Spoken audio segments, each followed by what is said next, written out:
Olá, boa noite. Sejam todos muito bem-vindos ao canal Embarque Imediato, trazendo as últimas notícias do mundo rodoviário. Agora, é lei no Rio de Janeiro. Os veículos de transporte coletivo municipais estão obrigados a designar assentos preferenciais para portadores do transtorno de espectro autista, que deverão ser identificados por meio de adesivos ou placas contendo o símbolo do distúrbio. Isso é o que determina a Lei 8.054 de 2023. Que foi promulgada pelo presidente da Câmara Municipal, vereador Carlos Caiado, do PSD, nesta quarta-feira, dia 6 de setembro. De acordo com o vereador Uliés Marins, do Republicanos, o propósito da lei é garantir o respeito à acessibilidade.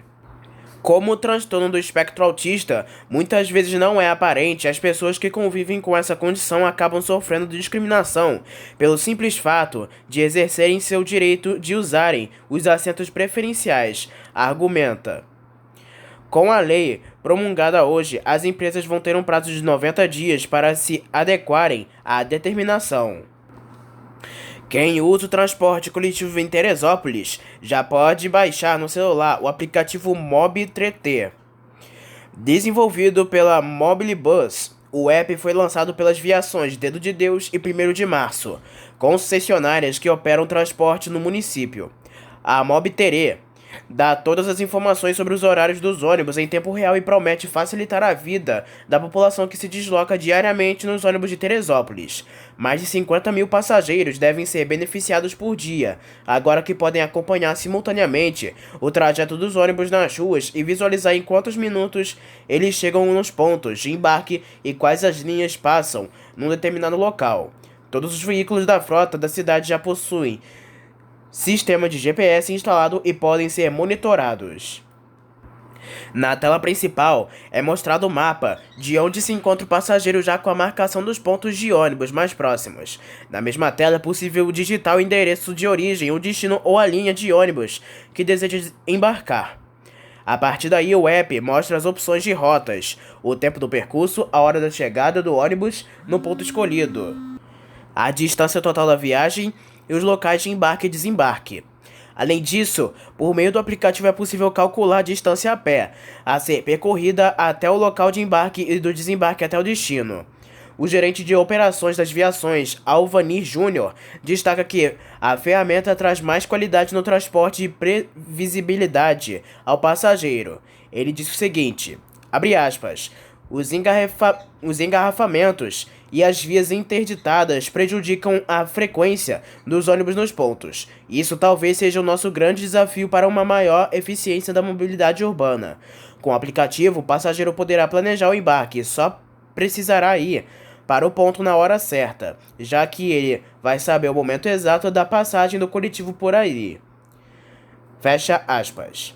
Antes de ser lançado, o app passou por vários testes e agora vai ter um período de aprendizagem mais amplo por parte dos desenvolvedores para detectar áreas de sombras que prejudiquem a transmissão do sinal GPS, além da realização de outros ajustes a partir da opinião dos passageiros.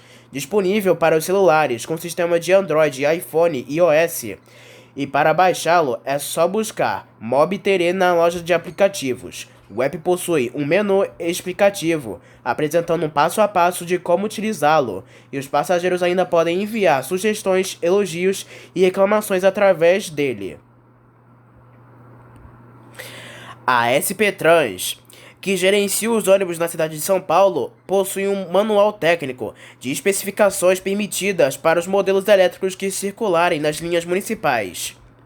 Com a última revisão em agosto de 2021 e em vigor, o documento de 101 páginas traz uma das características que os ônibus elétricos devem atender, com especificações que vão desde detalhes como posição de luzes e tomadas USB para carregar os celulares dos usuários até o peso total, capacidade de passageiros e tamanho. A meta da prefeitura é que, até o fim de 2024, circulem na capital em torno de 2,6 mil ônibus elétricos de diferentes portes. Um dos pontos que chamou a atenção neste manual, que deve ser seguido por fabricantes e operadoras, é que a SP Trans considere para a cidade biarticulados com tração elétrica. Este tipo de veículo deve ser tamanho igual a superior a 25 metros de comprimento e capacidade para a partir de 180 passageiros, entre sentados e em pé. O peso deve ser igual ou superior a 36 toneladas. Os articulados devem ter entre 15 e 25 metros, com capacidade entre 120 e 180 passageiros. Ocorre que, apesar da previsão, não há nenhum plano das empresas e nem disponibilidade no mercado de coletivos biarticulados elétricos para a cidade de São Paulo. Até mesmo os movidos a diesel foram aposentados e repostos por articulados de 23 metros, com 2 eixos traseiros, um deles direcional. O maior ônibus elétrico que, em médio prazo, deve ser colocado no sistema de São Paulo é um tipo de 21,5 metros, com chassi Mercedes-Benz, tecnologia Eletra e carroceria Caio, com motores e baterias da WEG. Mas enquanto a prefeitura promete uma expressiva frota de ônibus elétricos, as empresas de ônibus da cidade vão colocar mais ônibus articulados a diesel no sistema da SP Trans. Desde 17 de outubro do ano passado, com exceção de micro-ônibus, não podem mais ser comprados ônibus a diesel pelas viações, mas recentemente surgiram em redes sociais informações de compras de ônibus a diesel do tipo articulado. Nesta última quinta-feira, dia 7 de setembro, foram compartilhadas compras de 65 unidades do padrão Euro 6 pela Sambaíba. E no dia 9 de setembro, também em redes sociais surgiram informações de 55 unidades do mesmo tipo pela Mob Brasil. A produção de ônibus padrão Euro 6 se tornou obrigatória no Brasil em janeiro deste ano. Desta forma, de acordo com a SP Trans, ainda podem entrar ônibus movidos a óleo diesel 0 km no sistema.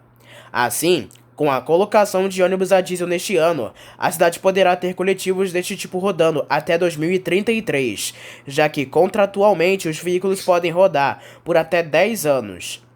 A meta da prefeitura é que até o fim do ano que vem, 2,6 mil ônibus elétricos estejam em operação na cidade. Por uma lei municipal e por contratos com as viações, as emissões de gás carbônico por ônibus municipais devem ser zeradas até o ano de 2037. A diretoria colegiada da ANTT, a Agência Nacional de Transportes Terrestres, publicou nesta terça-feira, dia 12 de setembro, a primeira revisão ordinária e o reajuste da tarifa básica do pedágio, aplicável ao trecho concedido pela rodovia BR-116 e 101, a Rio-São Paulo, explorado pela concessionária do Sistema Rodoviário Rio-São Paulo S.A., o CCR Rio-São Paulo. Com efeito econômico-financeiro a partir do dia 1º de setembro, a tarifa básica de pedágio reajustada após arredondamento passa a vigorar após arredondamentos nas praças de pedágio.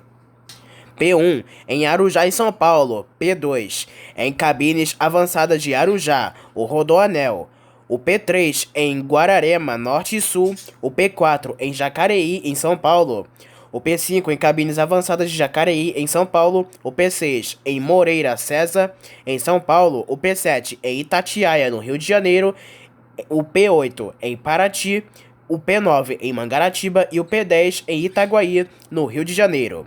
Os novos valores passam a valer a partir desta sexta-feira, dia 15 de setembro. Agora falamos sobre as últimas ocorrências do mundo rodoviário. Um ônibus rodoviário da empresa Dodotour Transportes e Viagens acabou tombando na madrugada desta última quinta-feira, dia 7 de setembro, quando trafegava pela BR-277, na altura do município de Guarapuava, região central do Paraná. De acordo com a PRF, o ônibus transportava 42 passageiros no momento do acidente por volta de 4h40 da manhã. A corporação afirma que o veículo saiu da rodovia na altura do quilômetro 335 e deixou ao menos 3 pessoas feridas. As vítimas acabaram atendidas por local por agentes do SAMU e levadas para um hospital. A rodovia não precisou ser interditada. A causa do acidente é desconhecida, como informa as autoridades. Um ônibus urbano da empresa Brasil Lisboa, que operava a linha 474 Jacaré Copacabana, acabou mudando a rota e levado para a delegacia de Copacabana no final da tarde desta sexta-feira, dia 8, como podemos ver no vídeo que circula na internet. Na imagem é possível perceber que os agentes do programa Segurança Presente estão conduzindo todos os passageiros que desembarcam ao lado da delegacia. A Polícia Militar do Estado do Rio não informou o motivo da operação, bem como o número de presos e apreendidos. Entre os passageiros que desembarcaram na delegacia estão homens, mulheres e menores de idade. A linha é considerada na zona sul do Rio de Janeiro como uma das mais perigosas da cidade, por registrar assaltos e tumultos nos finais de semana. Um ônibus urbano da transportadora Tinguá acabou pegando fogo na rua Raimundo de Oliveira, no bairro da Posse, em Nova Iguaçu, neste sábado, dia 9 de setembro. Agentes do Corpo de Bombeiros do quartel de Nova Iguaçu acabaram acionados e atenderam a ocorrência. Apesar do susto, não houveram feridos. O ônibus ficou destruído e as chamas acabaram atingindo parte da fiação local. O incidente ocorreu no mesmo bairro onde está a garagem da empresa de ônibus. A causa do acidente é desconhecida, como informam as autoridades. Um grave acidente envolvendo 2 ônibus articulados deixou na manhã deste último sábado ao menos 45 pessoas feridas. Um dos passageiros acabou atendido com ferimentos mais graves. De acordo com o Corpo de Bombeiros do Paraná, 26 pessoas acabaram atendidas com ferimentos leves e 14 com ferimentos moderados. Segundo a corporação, 4 pessoas não permitiram estar encaminhados ao hospital. O prefeito de Curitiba, Rafael Greca, disse que determinou a apuração do acidente. Segundo ele, uma mulher precisou ter o pé amputado.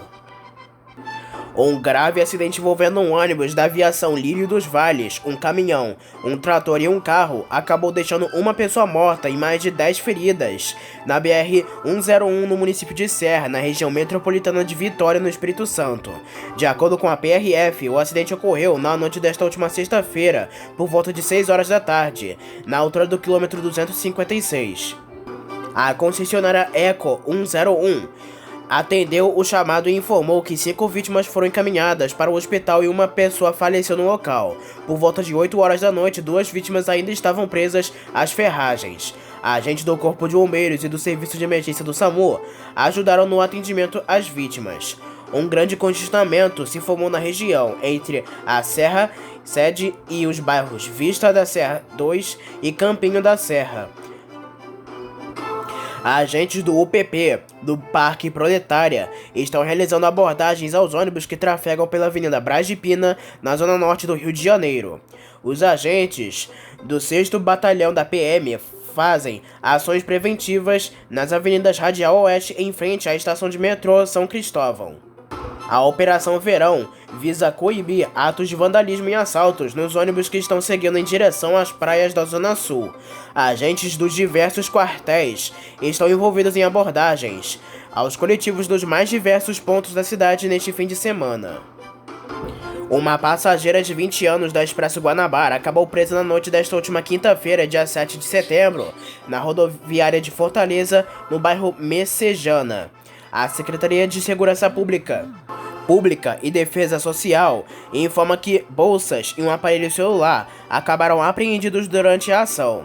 Agentes da Polícia Civil lotados na Delegacia de Narcóticos receberam uma denúncia que a mulher teria saído do Recife para Fortaleza com material entorpecente. Durante a abordagem ao ônibus, a passageira identificada como Tayane Menezes Bezerra, natural do Acre, acabou presa. Durante as buscas em sua bagagem, o cão farejador detectou os entorpecentes escondidos. Ao longo das buscas, estão encontrados cerca de 29,60 quilos de erva divididos em tabletes. Diante do apreendido, a mulher acabou levada até a sede da DENARC. Na unidade policial, ela acabou autuada em flagrante por tráfico interestadual de entorpecentes e colocada à disposição na justiça. Um ônibus do sistema Transcol quase foi destruído quando, no início da tarde desta segunda-feira, bandidos tentaram incendiar coletivos durante um protesto na rodovia estadual ES-010 em Jardim Limoeiro, na Serra, na região metropolitana de Vitória. Por causa do protesto, o fluxo de veículos acabou interditado nas proximidades, ao cruzamento com a Avenida Norte e Sul. Em uma imagem é possível notar o motorista do coletivo desembarcando com extintor e combatendo as chamas. Acredita-se que o protesto tenha ocorrido após uma ação policial que deixou um marginal morto na região. A Polícia Militar do Espírito Santo não se manifestou sobre o assunto até a publicação desta reportagem. A aviação Águia Branca apresentou na última semana o primeiro ônibus oficial do time Brasil. A escolha do tema Vai com Tudo Brasil aconteceu entre os dias 10 e 17 de agosto, através da votação no site da empresa, e já conta com o tema do segundo ônibus escolhido através de votação que se encerrou no último dia 5. A apresentação do veículo aconteceu durante os Jogos da Juventude 2023, que ocorreu em Ribeirão Preto, em São Paulo, no dia 1º de setembro. Se trata de um Marco Polo Paradiso G7 1350 com chassi Mercedes-Benz O500 RSD 6x2 Bluetech 5, adquirido pela empresa no ano de 2018 e numerado com prefixo 14005. Ao todo, serão 4 veículos plotados para a campanha do time Brasil, no qual a Aviação Águia Branca é a patrocinadora oficial e que circularão entre os estados do Espírito Santo, Bahia, Rio de Janeiro e São Paulo. O próximo ônibus com o tema Imaginário Olímpico também será plotado pela empresa e apresentado em breve. A votação para a escolha da plotagem do terceiro tema, denominado Nossas Medalhas, irá acontecer entre os dias 18 e 24 de setembro no site oficial da empresa. Foi publicado o acórdão do STF, Supremo Tribunal Federal, que entendeu como legal o contrato de 22,6 bilhões de reais, válido até o ano de 2046, para a construção do BRT-ABC, um sistema de ônibus elétricos em corredores que deve ligar o ABC Paulista à capital, em 18 quilômetros. O valor é diluído neste ano e não engloba só o ganho da concessionária, mas os investimentos previstos e compensações. Eventuais recursos de embargos à decisão devem ser protocolados até sexta-feira desta semana, dia 15 de setembro. O STF aprovou o contrato por 8-3. O partido político Solidariedade contestava com o fato de o instrumento contratual ter sido feito sem licitação. Foi vencedor o voto do ministro Gilmar Mendes, aprovando o contrato, divergindo a relatora Carmen Lúcia, que foi contra a contratação. A Nova Itapemirim Suzantur divulgou nesta segunda-feira a programação oficial de previsão de datas de linhas que pretendem retomar a partir do dia 15. Segundo a companhia, que assumiu serviços de ônibus rodoviários interestaduais que eram autorizados para as viações Itapemirim e Caiçara, são previsões que podem, assim, ter datas alteradas. Como ocorreu das vezes passadas, o reinício depende da liberação de quadro tarifário pela ANTT, que gerencia as linhas rodoviárias entre estados diferentes. Assim, podem ocorrer alterações na programação. Confira agora na tela as previsões do cronograma de setembro. No dia 15, está com previsão para estrear a linha Vitória a Niterói via Macaé. No dia 17, a São João da Barra a Belo Horizonte via Campos dos Goitacazes. No dia 18 de setembro, de Campos para Belo Horizonte via Muriaé. Já no dia 26 de setembro, está com previsão a linha Recife a Goiânia via Maceió e Aracaju. No dia 27 de setembro, a linha Caruaru a Brasília via Petrolina e Barreiras. E por último, no dia 28 de setembro, a linha Maceió a Brasília via Barreiras. E foram definidas as seções tarifárias e horários de partidas da linha Vitória Espírito Santo a Niterói, no Rio de Janeiro, pela Nova Itapemirim. É a primeira linha que era operada pelo Grupo Itapemirim, que falhou em setembro do ano passado. O início das operações foi previsto para esta sexta-feira, dia 15 de setembro. A retomada de 132 linhas entre Itapemirim e Caiçara ocorre desde o dia 4 de março deste ano, de forma gradativa. Entre as seções da linha Vitória a Rio de Janeiro estão Vitória a Macaé, Vitória a Rio das Ostras e Conha a Niterói.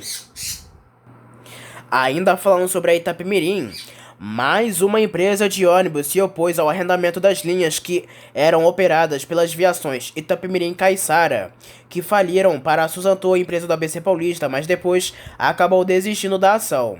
Mesmo que prosseguisse com a ação, a Rio Doce dificilmente teria o pedido atendido, isso porque um dos objetivos do arrendamento de toda a malha para um único grupo empresarial, em vez de fatiá-la, é deixar as operações economicamente vantajosas em prol dos credores, havendo um equilíbrio financeiro entre linhas de maior demanda e as linhas com menor retorno. Segundo uma petição judicial, na qual a empresa de ônibus mineira A Aviação Rio Doce apresentou à Justiça de São Paulo proposta para operar algumas linhas que fazem parte da malha, que era atendida pela Itapemirim-Caiçara, cuja falência foi decretada em 20 de setembro de 2022. Conjuntamente, o atendimento do pedido da Suzantu para operar todas as ligações por meio de arrendamento. A petição é de 4 de julho de 2023, mas somente nesta terça-feira, dia 12 de setembro, como habilitação de crédito foi publicada na movimentação do processo. No dia 3 de agosto, entretanto, a Rio Doce protocolou um pedido desistindo do pedido. Houve um equívoco na hora do protocolo da petição, ocasionando um processo de habilitação de crédito distribuído por dependência. Contudo, conforme se depreende do narrado da petição, a parte autora desiste de prosseguir com a ação acima epigrafada, requerendo assim Vossa Excelência declare o processo extinto sem resolução do mérito, com base no artigo 485, do inciso número 8 do CPC.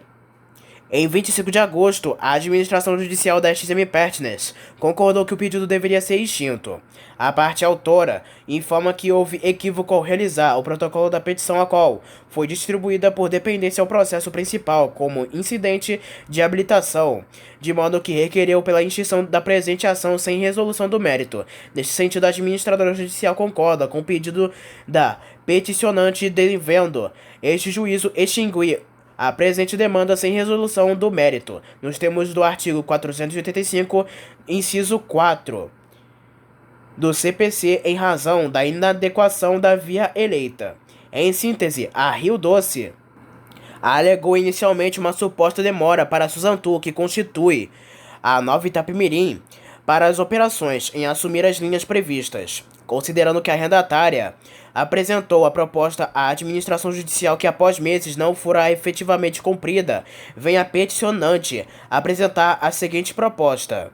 A proposta da Rio Doce era de pagar a massa falida por meio do arrendamento judicial, também em uma conta corrente indicada pela Justiça, de R$540 mil por ano, com depósitos de R$45 mil por mês, mas a Rio Doce não queria todas as linhas. Na petição, a Rio Doce disse que possui uma frota de 350 veículos, transportando todos os anos mais de 12 milhões de passageiros. Além disso, a companhia também atua no transporte de encomendas e mercadorias nas regiões Sudeste e Nordeste. O processo ainda não foi extinto, mas a Rio Doce já indicou a desistência do mérito. E para fechar, uma última notícia. A maior plataforma de intermediação de viagens rodoviárias do país, a Buzi, está autorizada a operar novamente no Paraná. A decisão é do STJ, Supremo Tribunal de Justiça, que atendeu uma reclamação da startup e derrubou uma decisão do Tribunal Regional Federal da 4ª Região. Em junho, o então vice-presidente do TRF4, Fernando Quadros da Silva, liberou as operações da Buzi em viagens interestaduais de fretamento saindo e chegando no Paraná. Na ocasião, o magistrado suspendeu acórdão da terceira turma do TRF4 em 31 de agosto de 2021, que proibia a Buzi de fazer intermediação de viagens de ônibus fretados ligando as cidades paranaenses a municípios de outros estados. A ação contra a Buzi foi movida pela Federação das Empresas de Transporte de Passageiros dos estados do Paraná e de Santa Catarina. No entanto, quase um mês depois, Quadros virou presidente do tribunal e o novo vice-presidente decidiu revogar a decisão. Diante disso, o ministro do STJ, Mauro Luiz Campbell Marques, entendeu que, ao revogar a determinação de Fernando Quadros da Silva, o vice-presidente do TRF4, usurpou da competência, uma vez que o recurso especial já havia sido admitido, não sendo mais a competência do tribunal de segunda instância. No caso, em juízo de cognação sumária próprio de medidas como a presente, não há como deixar de observar a plausibilidade da tese da reclamante de usurpação da competência desta Corte, pois, quando admitido o recurso especial, exaure-se a competência do Tribunal da Segunda Instância, proferiu o ministro. Na decisão divulgada desta desta quarta-feira, dia 23 de agosto, a Campbell diz que a proibição da operação da Buser no Paraná representa dano irreversível ou de difícil reparação consistente na perda da receita da plataforma, como desdobramentos, inclusive no pagamento de funcionários e colaboradores. A decisão estabelece ainda que a presidência do Tribunal Regional Federal da 4ª Região apresente esclarecimentos no prazo de 10 dias, além de um prazo de 5 dias para que o Ministro Público Federal apresente um parecer. Abre aspas. Trata-se de uma decisão inédita e importantíssima. É a primeira vez que o Superior Tribunal de Justiça reconhece a legalidade e o direito da Buser operar. A decisão apenas consolida o entendimento que vem sendo aplicado diuturnamente no judiciário brasileiro a favor da inovação. Sabemos que a disrupção incomoda aqueles que se preocupam em manter o status de privilégios, mas temos certeza que a tecnologia é uma realidade que veio para ficar e beneficia toda a sociedade, afirma Giovanni Rovagnani, diretor de Legal e Compliance na Buser. A Buser também retoma nesta semana as viagens entre São Paulo e Curitiba e São Paulo a Maringá. Já as rotas para Curitiba saindo de Campinas voltam na próxima semana. Então essas foram as últimas notícias, informações e ocorrências do mundo rodoviário. Não se esqueça que em breve traremos mais notícias e informações somente aqui para você. Espero que tenham gostado do vídeo, uma boa noite para todos e até a próxima.